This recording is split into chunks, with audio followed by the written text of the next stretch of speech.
Hello guys, Radhe Radhe. कैसे हैं आप लोग? आई होप आप लोग बहुत अच्छे से होंगे, बहुत मज़े में होंगे और बहुत स्वस्थ होंगे। आज आप लोगों के साथ मैं घर की साफ़ सफाई के साथ डेली ब्लॉग के साथ एक अच्छी सी ब्रेकफास्ट की रेसिपी शेयर करने वाली हूँ। वीडियो में आगे बने रहिएगा। बहुत ही इजी और बहुत ही टेस्टी रेसिपी मैं आप लोगों के साथ शेयर करूँगी। और इसको बना कर ना आप जो आलू की कचौड़ी वगैरह है ये सब भूल जाएंगे, इतना ही टेस्टी बनता है। तो सबसे पहले चलिए ब्लॉग की शुरुआत करते हैं साफ़ सफाई से, क्योंकि घर साफ़ सुथरा होता है तो फिर दूसरे कामों में भी हमारा मन लगा रहता है। तो यहाँ पर मैं अपने बेडरूम की साफ़ सफाई कर रही हूँ। और क्योंकि आज छुट्टी का दिन है, हस्बैंड घर पर ही हैं, तो इस वजह से उनको दूसरे काम भी करने हैं, तो ब्रेकफास्ट की भी जल्दी है। पर मैंने सोचा कि जिस दिन हस्बैंड की छुट्टी होती है ना, उस दिन बहुत ज़्यादा काम हो जाता है, सारा दिन हम बिज़ी हो जाते हैं।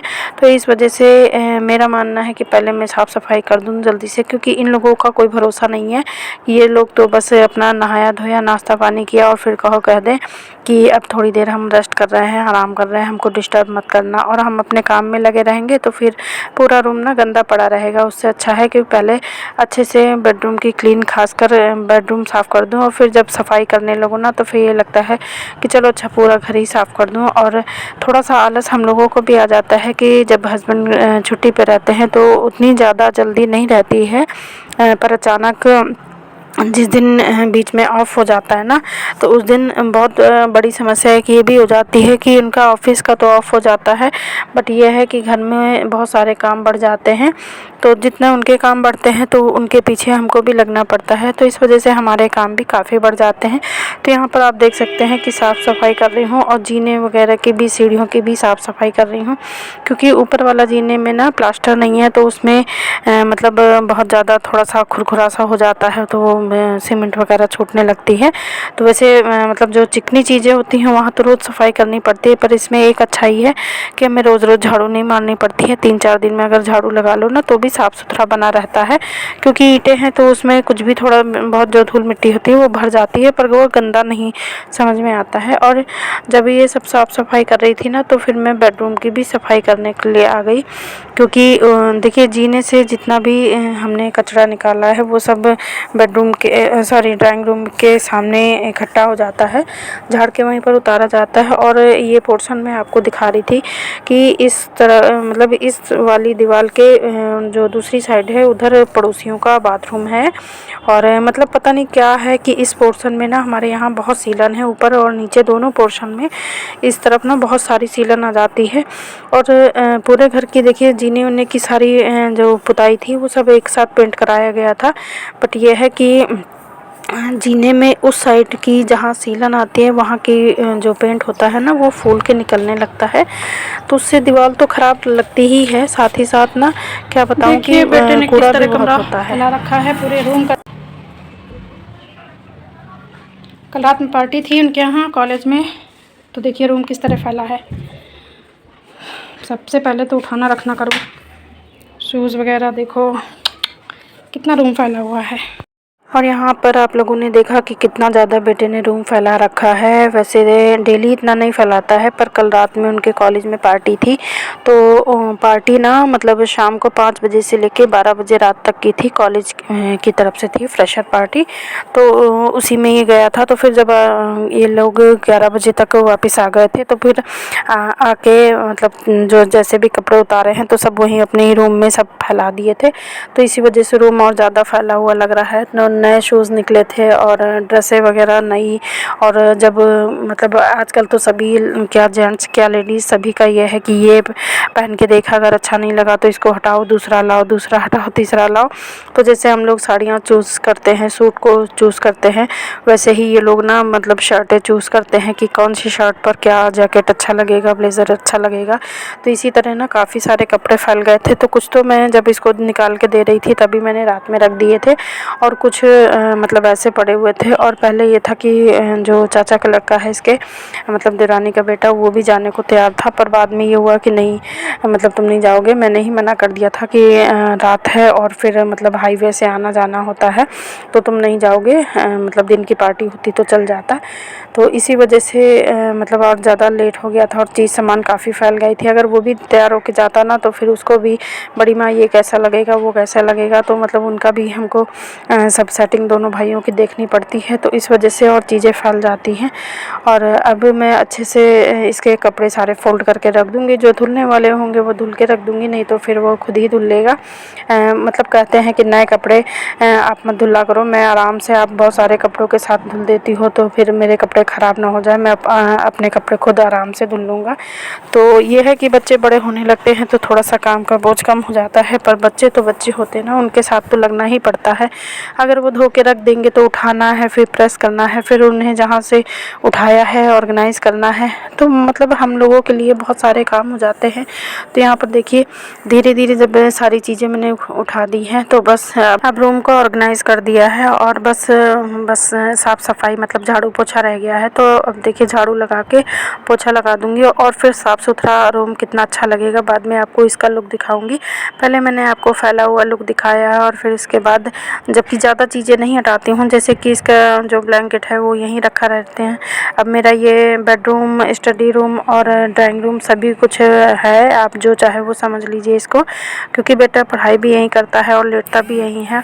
और बाकी मेरे घर में ना 2 ड्राइंग रूम है, एक नीचे पोर्शन में है, एक ऊपर है। तो वैसे मतलब जो बहुत ही घरेलू लोग होते हैं वो ही ऊपर आते हैं मेरे ऊपर वाले ड्राइंग रूम में, बाकी और तो जो कोई भी आता है ज़्यादातर नीचे वाले ड्राइंग रूम से ही लौट जाता है। तो इस वजह से मतलब ये है कि रूम खाली पड़ा रहे, उससे अच्छा है कि एकांत में बच्चे को पढ़ाई करने का मतलब रूम बना दिया जाए।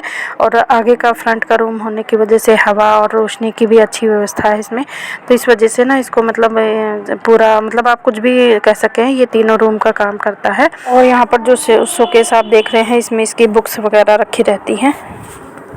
और देखिए उसी रूम की आप काया पलट देखिए कितना सही लग रहा है। और उस टाइम बोतल अभी पड़ी रह गई है, अभी उठाऊँगी। रूम जब अच्छे से ऑर्गेनाइज होता है तो कितना खूबसूरत लगता है, और जब चीज़ें फैली रहती हैं तो बहुत ही ख़राब लगा करती हैं।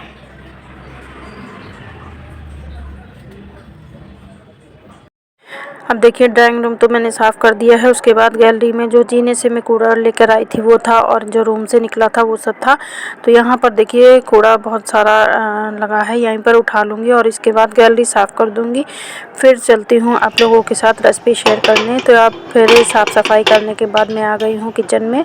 तो सबसे पहले यहाँ पर मैंने आलू उबलने के लिए रखे हैं, और जब तक मेरा आलू उबल रहा है तब तक देखिए इसकी आगे की प्रोसेसिंग कर लेते हैं। तो यहाँ पर मैंने लिया है बेसन, और बेसन के जो क्वांटिटी है वो 3 चम्मच के करीब लिया है, बड़े वाले चम्मच में। तो 3 चम्मच करीब लिया है। आप मतलब जो भी चीज़ें लेंगे ना वो बराबर की क्वांटिटी में हो, थोड़ा बहुत कम ज़्यादा चलता है, वैसे अगर आप बराबर लेंगे तो ज़्यादा ठीक है। तो यहाँ पर मैंने बेसन लिया है, उसके साथ ही साथ मैंने आटा मिला लिया है, क्योंकि चावल का आटा नहीं था। और चावल के आटे को अगर आप डालेंगे ना तो ये और अच्छी बनेगी रेसिपी।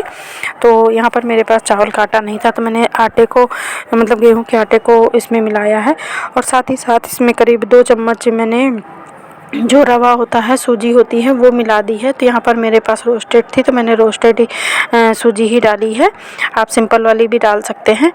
तो यहाँ पर इसको पहले तीनों चीज़ों को सूखा मिला लेंगे, और उसके बाद इसमें थोड़ा सा हल्दी कलर के लिए डालेंगे, और साथ ही साथ नमक डालेंगे, और इसको फिर हम पानी से धीरे धीरे मिलाते जाएंगे कि इसमें गुठलियाँ ना हो, और अच्छा सा एक मतलब गाढ़ा गाढ़ा सा पेस्ट बनाना है इसका, और ये बनाकर हम रख देंगे।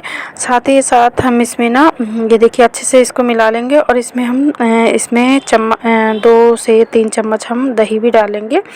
तो यहाँ पर मैंने पहले दही डाला तो मेरा दही खट्टा था, थोड़ा सा डाल दिया था, फिर मैं और डालने जा रही थी पर मेरे याद आया कि नहीं खट्टा हो जाएगा तो फिर मेरा बेटा नहीं खाएगा, तो इसलिए मैंने हाथ रोक लिया था। और यहाँ पर हस्बैंड देखिए झाँकने आ गए हैं कि उनको ना आज दूसरे काम से भी निकलना था, तो इस वजह से वो झाँकने आए हैं कि ब्रेकफास्ट बना या नहीं। मैंने कहा थोड़ा सा वेट करो, बस बन रहा है। यहाँ पर मैंने आलू पका लिए हैं, अब उनको छील के और उनको जैसे आलू की उबले आलू की सब्ज़ी बनती है ना, वैसे ही इसको छौंकेंगे। तो चलिए देखते हैं कि इसकी आलू की स्टफिंग कैसे बनाना है। तो यहाँ पर प्याज और लाल मतलब हरी मिर्चें और जीरा आप तेल में डाल देंगे, लहसुन और अदरक का पेस्ट भी आप डाल देंगे और इसको अच्छे से मिलाएंगे। साथ ही साथ इसमें टमाटर भी डाल देंगे और जो बेसिक सूखे मसाले होते हैं वो डाल देंगे और थोड़ा सा इसमें अमचूर पाउडर और चाट मसाला भी डालेंगे। तो आपको ज़्यादा खट्टा नहीं पसंद है, अगर दही ज़्यादा खट्टा है तो आप अमचूर पाउडर स्किप कर सकते हैं। और चाट मसाले में भी थोड़ा सा अमचूर पाउडर होता है, इसलिए आपको खट्टा जैसे भी पसंद हो उसी हिसाब से आप ये सब चीज़ें डालिए, वरना स्किप कर सकते हैं इसको। अब इसको अच्छे से पहले टमाटर को गला लेंगे और क्योंकि ब्रेकफास्ट के साथ चाय भी चाहिए तो मैंने साथ में चाय भी चढ़ा रखी है। तो यहाँ पर अच्छे से टमाटर गल जाएगा। उसके बाद हमने जो आलू उबाले थे ना, ये नए वाले आलू उबाले थे मैंने, तो इस वजह से ये थोड़ा ठंडे होने के बाद टाइट से हो जाते हैं, तो मैं हाथ से दबाकर और इसी मसाले में डाले दे रही हूँ। और याद रखिएगा कि आलू की स्टफिंग जो है ये जितनी चटपटी आप बनाएंगे ना, ये ब्रेकफास्ट का उतना ही चटपटा टेस्ट आएगा। तो यहाँ पर इसमें थोड़ी सी कसूरी मेथी भी डाल देंगे और आलू को अच्छे से इसमें भून लेंगे खूब। जो मसाला हमने तैयार किया था उसका, टमाटर और सारे मसालों का, तो उसमें थोड़ी सी कसूरी मेथी है और अमचूर पाउडर, जैसे कि मैं पहले ही बता चुकी हूँ कि अपने टेस्ट के अकॉर्डिंग आप डालिएगा इसमें। तो ये सब डाल के अच्छे से इसको मिला लेंगे और खूब सारा इसमें हरा धनिया डालेंगे, क्योंकि हरा धनिया इस टाइम काफ़ी मात्रा में आ रहा है और ये सेहत के साथ साथ टेस्ट भी बढ़ाता है और देखने में भी चीज़ें हरा धनिया डाल के बहुत ही अच्छी लगती हैं। तो यहाँ पर हम इसमें ढेर सारा हरा धनिया भी डाल देंगे और इसको थोड़ी देर अच्छे से भूनेंगे। उसके बाद हम चाहे तो दूसरे बर्तन में हम जो हमारा ब्रेकफास्ट है वो दूसरे बर्तन में भी बना सकते हैं, बट मैं इसी कढ़ाई में बनाऊंगी। पर आप लोग देख सकते हैं मेरी कढ़ाई का साइज़ ना बहुत बड़ा है। अगर आप लोगों के पास छोटी कढ़ाई हो ना तो ये मतलब साइज़ में और अच्छा बनेगा। दूसरा कि जैसे कि मैंने बताया कि हस्बैंड आज छुट्टी पे हैं, तो ऑफ़िस का काम तो नहीं है, पर अलग से जो घर के काम होते हैं वो छुट्टी वाले दिन ही करते हैं, तो बहुत अर्जेंट है। तो पहले तो मैं आप लोगों के साथ बड़ा बड़ा सा बना के दिखा रही हूँ और दूसरी बात यह है कि बहुत छोटा मैं बना भी नहीं पाऊँगी क्योंकि मेरी कढ़ाई बहुत बड़ी है।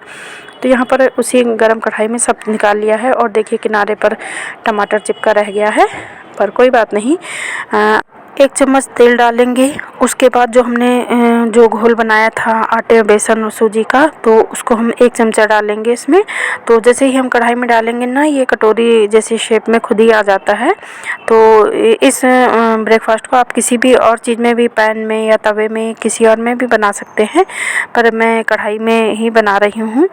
तो यहाँ पर देखिए जब 1 चमचा हमने वो डाल दिया है जो पेस्ट बनाया था, उसके बाद जो हमने आलू की स्टफिंग बनाई थी वो, जैसे कि एक आलू के पराठे में आलू भरा जाता है, लगभग उतना ही लेंगे। बाकी आपका वो बड़ा है या छोटा है, मतलब आप बड़े बड़े साइज़ के बना रहे हैं या छोटे, तो उस हिसाब से आलू को कम ज़्यादा कर सकते हैं। तो जो हम आलू रखेंगे ना उसको बीच के पोर्शन में रखेंगे, जो मतलब ये घोल हम डालेंगे तो उसके बीचों बीच में रखेंगे और ऊपर से 1 चमचा घोल और डाल देंगे, मतलब उसी से आलू को हम ढक देंगे। और देखिए एक साइड अच्छे से पकने के बाद इसको पलटा देंगे और हल्के हल्के हाथ से इसको दबा देंगे।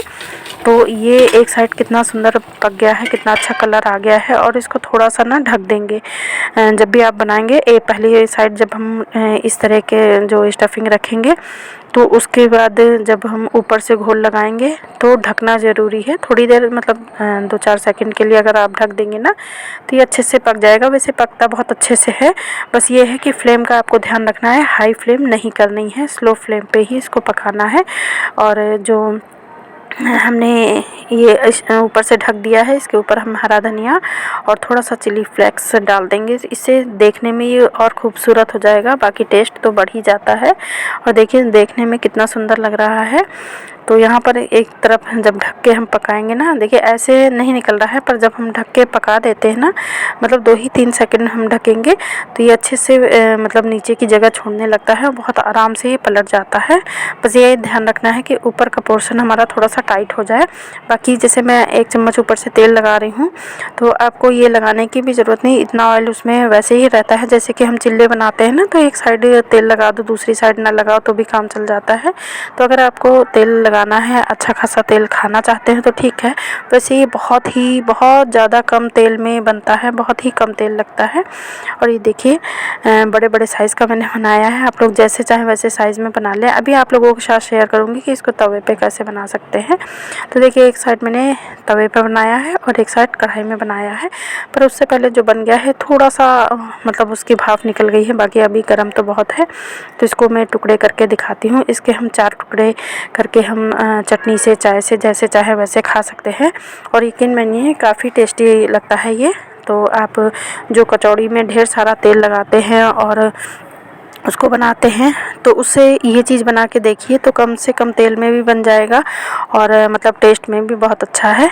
और यहाँ पर दिक्कत मुझे इसलिए हो रही है क्योंकि मैंने एक हाथ में कैमरा ले रखा है और एक हाथ से मैं करछी चला रही हूँ, इसको कटिंग कर रही हूँ। क्योंकि मेरे हस्बैंड ना जैसे ही मेरे हाथ में मोबाइल देखते हैं ना, बहुत ही गुस्सा होने लगते हैं, और ख़ासकर जबकि उनको जल्दी होती है कहीं जाने की तो और ज़्यादा दिक्कत होती है। तो इस वजह से जैसे ही मौका मिलता है मैं हाथ से मोबाइल लेके और शूट कर लेती हूँ। तो खाने पीने का वीडियो तो मैं इसी तरह ही बनाती हूँ। अभी देखिए तवा वाला मैंने इसी तरह तवे पर डाला था। पहले 1 चमचा बैटर नीचे डाल दिया है, उसके बीच में आलू रख दिया है और ऊपर से उसको ढक दिया है, और उसी तरह हरा धनिया वगैरह रख दिया, ऊपर से लगा दिया था। और अब देखिए इसको भी कट करके दिखाती हूँ। तो जैसे कि मैं बता रही थी, सबसे ज़्यादा वीडियो शूट करने में सबसे ज़्यादा परेशानी होती है जब हम हाथ में एक चीज़ लेके, मतलब एक हाथ से काम करते हैं, एक हाथ में कैमरा लेके काम करते हैं, तो कुछ जगह पर दिक्कत होती है। अब हस्बैंड और बेटा दोनों ही मतलब बाहर निकल गए थे, तो हस्बैंड तो नहीं थे। अब चाहती तो मैं ट्राइपॉड लगा लेती थी, पर ये था कि वो भी अंदर बाहर कर रहे हैं तो मेरी दिक्कत हो जाती। पर आप लोग मैं आशा करती हूँ कि समझ गए होंगे कि ये कैसे बनता है। तो एक बार बना के ट्राई ज़रूर कीजिएगा। देखिए अंदर से बैटर कितने अच्छे से झांक रहा है, जो हमने आलू टमाटर का बनाया था। तो ये एक तवे वाला है और एक कढ़ाई वाला है, आप जिसमें चाहें वैसे बना सकते हैं। और यकीन मानिए बहुत ही टेस्टी लगता है। अगर एक बार बना के आप खाएंगे ना इसको, अगर आप दही के रायते के साथ या दही के साथ खाएंगे या चटनी के साथ, किसी भी चीज़ के साथ खाएंगे तो बहुत ही टेस्टी लगता है। तो प्लीज़ एक बार बनाइए और मुझे कमेंट करके बताइए कि ये कैसा लगा आप लोगों को। अगर आटे की जगह चावल का आटा आप यूज़ करेंगे ना तो और भी क्रिस्पी बनेगा ये। तो एक बार ट्राई ज़रूर कीजिएगा और मुझे कमेंट में बताइएगा कि किसने किसने ट्राई किया है और आप लोगों को कैसा लगा है। तो ये मतलब बहुत जल्दी ही बनने वाला ब्रेकफास्ट है। और अगर आप छोटी कढ़ाई में यूज़ करेंगे ना इसको तो बहुत ही आराम से, और अगर पलटाने में ये अगल बगल कहीं मतलब फैल भी जाता है, लग जाता है, तो कढ़ाई हमारी इतनी गर्म रहती है ना, तो क्योंकि उसको आप छुड़ा के और इसी में चिपका देंगे ना तो बहुत अच्छे से ही बन जाता है। और देखिए दोनों साइड से कितने अच्छे से पक गया है। तो आप लोग भी आ जाइए ब्रेकफास्ट करने के लिए। और यहाँ पर बेटा मेरा खा चुका है और हस्बैंड को देने जा रही हूँ, उसके बाद वो काम पर निकलेंगे क्योंकि आज छुट्टी पे हैं तो दूसरे काम करने हैं उनको। तो इस वजह से ना जिस दिन वो घर पे रहते हैं मैं और ज़्यादा काम कुछ नहीं कर सकती हूँ। तो फ़िलहाल आज का वीडियो इतना ही। अच्छा लगे तो लाइक शेयर एंड सब्सक्राइब ज़रूर कीजिएगा। तो फिर मिलेंगे, बाय बाय।